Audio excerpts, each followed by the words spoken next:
Listeners, I am here with Janet Brewer and Ashley Gregory. Ladies, welcome to the podcast. I'm so excited to speak with you today. And on a personal note, before we even begin, I just want to say how deeply I respect the work that both of you are doing in the women's community here, in the bleeding disorder community. So thank you for taking your time with us on Bloodstream and to hear a little bit an update about FAIR and to hear a little update about Hemophilia, which is just both incredible programs. So welcome to the podcast, ladies. Ashley, I'd love to start with you.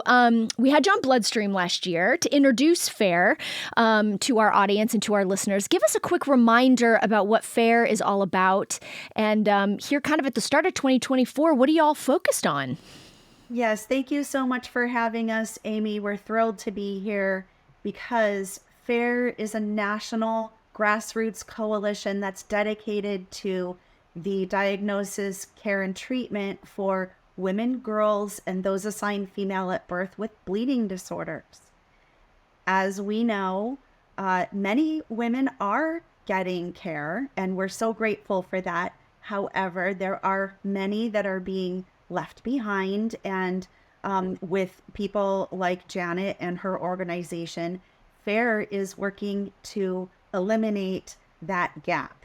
That's incredible. Janet, we heard our segment all throughout last year, Chess's Hemophilia, which I really, really, really loved.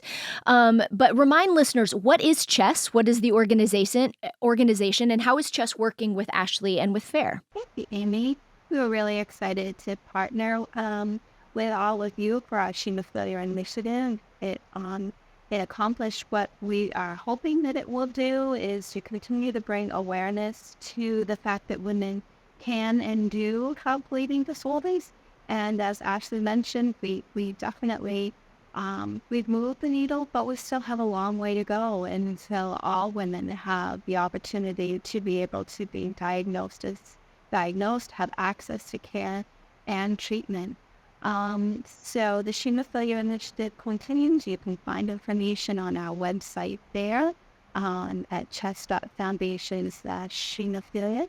I am really excited to be able to continue to partner with Ashley in the FAIR initiative. When she suggested it, and shall we go 19 years now, Ashley? Doesn't seem possible. As an organization has been working for the last 15 years our goal has not ever, as a national organization, even though we are a national organization, we never set out to compete with the national orgs. They do a phenomenal job at within the areas that they focus on. Our goal has always been to support the smaller, more niche areas of the bleeding disorders community, those that are affected by inhibitors. That's been a personal mission of both myself and Eric Lowe. Our families are both affected by inhibitors. We also focus on ultra-rare bleeding disorders and individuals that have either an ultra-rare factor or an ultra-rare platelet disorder, such as factor 7 or Glenn-Smith's dysthemia. And in 2016, we began our Ladybugs initiative as a national initiative for all women with bleeding disorders, because we know that we're united by that. Whether you have a factor disorder, whether you have von Willebrand's, whether you had factor 8, factor 9, factor 7. The list goes on in terms of women do indeed bleed. And, our mission, and Ashley and I met at a Ladybugs event, actually. It was, our constant mantra has been, there was always a dirty little secret, that women in the community used their son's factor because they had menstrual cycles that were just overwhelming, and anemia that just didn't stop. And to me, it never made sense that if we can treat anemia, then why can't we treat the cause of the anemia, which is the heavy menstrual bleeding? Not to mention the fact all that we're learning about microbleeds and issues that women have with osteoporosis and and osteoarthritis. And the Shanghai initiative kind of also brought light to how many women we have that are now managing all of those other issues that perhaps if they'd been treated and they'd been diagnosed correctly, maybe that wouldn't have happened. So I was really excited to work with FAIR because, like I said, we have lots of wonderful organizations, lots of wonderful advocates in this community that are shouting from the rooftops that women need this support, that women need care, that women need treatment, they need to be heard. Well, I'm so silent. And the thing that thrilled me about being able to get involved with FAIR was that there was going to be a collaborative approach. That we will, as an advisory committee, that we will bringing people from all of the national orgs, that we are bringing physicians who have been advocating for so very long. Dr. Sidonio for years, Dr. Nance for years, who we've been so blessed to work with both of those amazing physicians, healthcare professionals. We've been such strong advocates for women that I was thrilled to be able to join the advisory committee to continue to move that momentum forward. Really can use one voice and not a million voices shouting in the wilderness. Let's elevate this message. Here, here. Janet, crushing. Ashley, back to you. Tell me a little bit about a big win for women with hemophilia and other bleeding disorders since you started FAIR or last year. What are some of the things that you categorize as big wins? There are a few things that we've accomplished. One of them is with the communications working group. We have garnered 100 sign-ons for MASAC number 264. What is that? That's the Medical and Scientific Advisory Committee of what used to be National Hemophilia Foundation, which is now National Bleeding Disorders Foundation, and they provide recommendations for treatment. Number 264 is specifically for women with bleeding disorders, and this includes 20 clinicians and even some from very prestigious and well-known institutions. We're extremely excited about that. Another thing that we did was, along with Stephen Long and his data and science working group, we created a repository of about 150 articles that people that are seeking a diagnosis can research based on the topic. And that's right there on our website. You go to the top of ftfw.org. The tab is research, and you can search based on your category. It could be pregnancy, factor 9, etc. So that is very helpful for people who are trying to advocate for themselves while we do our work. One of the biggest wins. And actually, before you go on, Ashley, I just want to clarify that, because I shouldn't say clarify, but I think just amplify that a little bit, is that you have resources for women in the community wanting to advocate for themselves, wanting to come in educated with, data behind them to say this is the data. This is why I would be interested to be on this treatment plan, as well as your work educating clinicians, the larger medical community, that this actually does matter and that women do deserve treatment. And is that right? That is exactly correct. And to be fair, one of the ones that we highlight is Chess's repository. That's the first one that's actually on our site. But if you look below, there are 150 additional resources that they can access that, yes, to advocate for themselves while we are doing our work to, like you said, educate the providers. And even perhaps, I wanted to mention one of the really big wins was the compilation of our toolkit. We asked our advisory board and specifically Dr. Danielle Nance and Dr. Robert Sidonio, and they put together this toolkit. It's a physical item that you can make notes in, and it has prompts for things like, Janet mentioned using a family member's factor product. Dr. Nance actually makes the recommendation that if you've done so, tell your doctor and tell them what the symptom was and what the results were of the treatment that you provided, so that this can be a tool for maybe moving your treatment forward a little.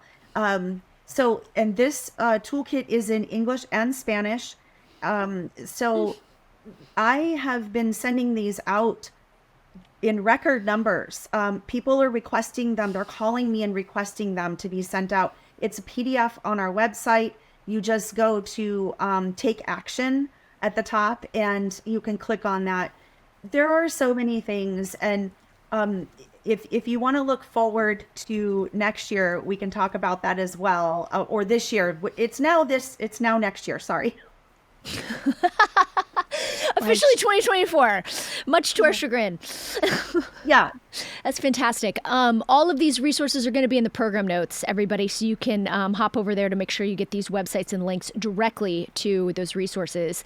Actually, it's fantastic. Again, just so excited about y'all's work. Janet, what is Chess doing in 2024 as we're here in 2024 to support health equity for female bleeders?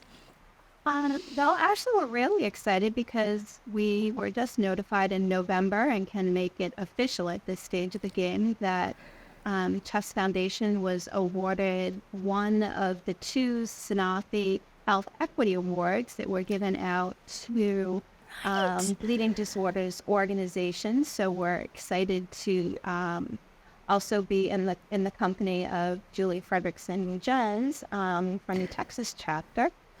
So we will be launching kind of to continue on, what we've been advocating for, since 2016 or more, about women and the Ladybugs program, and it just has continued to evolve. So to kind of add on to our Sheen Affiliate Project and a continued advocacy for women with bleeding disorders, one of the things that we have found, and just speaking with some of the women that attend our events, whether it be, moms of children with inhibitors or individuals that come to our ultra rare programs, is that the Hispanic community is especially lacking in terms of information. And many of them will say, well, it's wonderful that you have information on your website in Spanish, but not all of us speak the same Spanish. So we wanted to be able to extend our advocacy and the Sheen Affiliate Project to continue to record these women's stories. And as we all know, these stories make such a difference when they come from the mouths of the people who live that way. So we will be seeking women who will tell their stories in Spanish, that we will provide monthly coffee chats for them so that they can share their concerns in terms of what it is that their lives are like and how their quality of life is affected, and how they're able to diagnose, how they're able to access diagnosis, care, and treatment, which is so important to the FAIR initiative. And then we will also provide quarterly medical virtual conferences with them with healthcare professionals that speak Spanish. One of our most exciting events was to be able to provide an inhibitor family camp event that we do every June with our inhibitor families, and we had a physician who could answer all of our moms' questions in Spanish.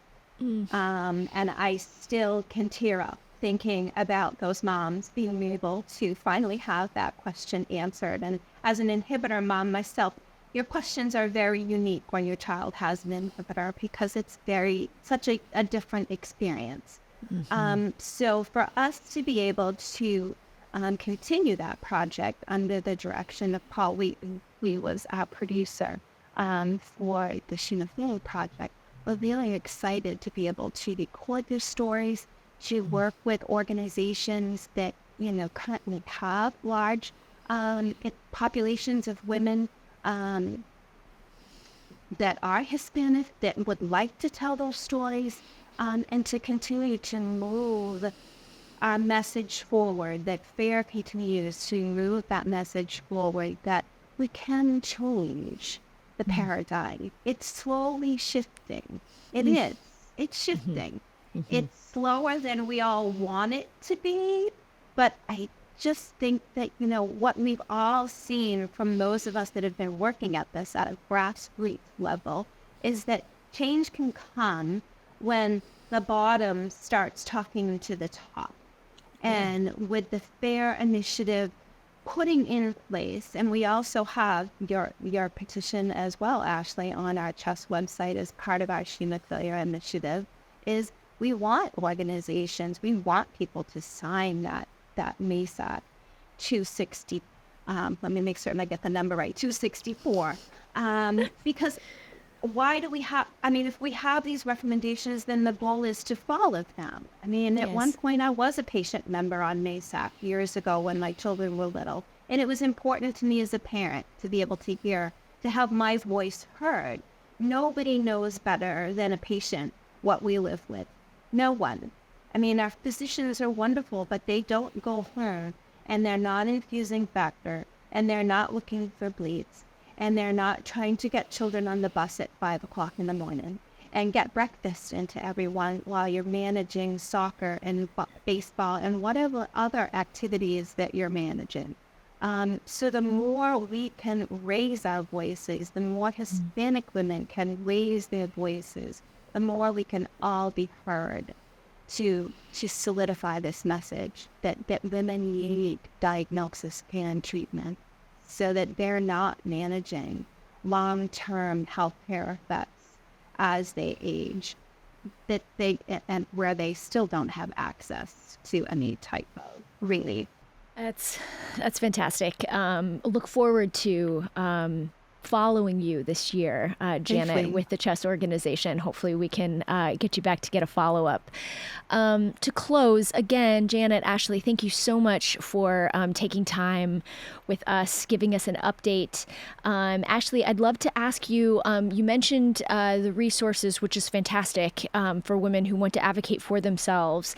What can folks do to get involved? Anybody, men, women, all the things. How can folks get involved to advocate for this, to be a part of the movement, to grow and to even, have it trickle down into their own states, their own communities? What can folks do to get involved? Thank you for asking. It's super easy. You can go to ftfw.org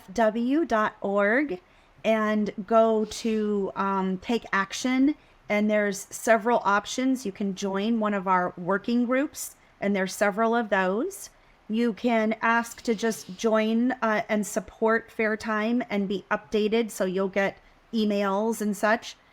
You can, if you're a member org, ask for materials to share with your community members. We actually have several member orgs already doing this at their regional and local level.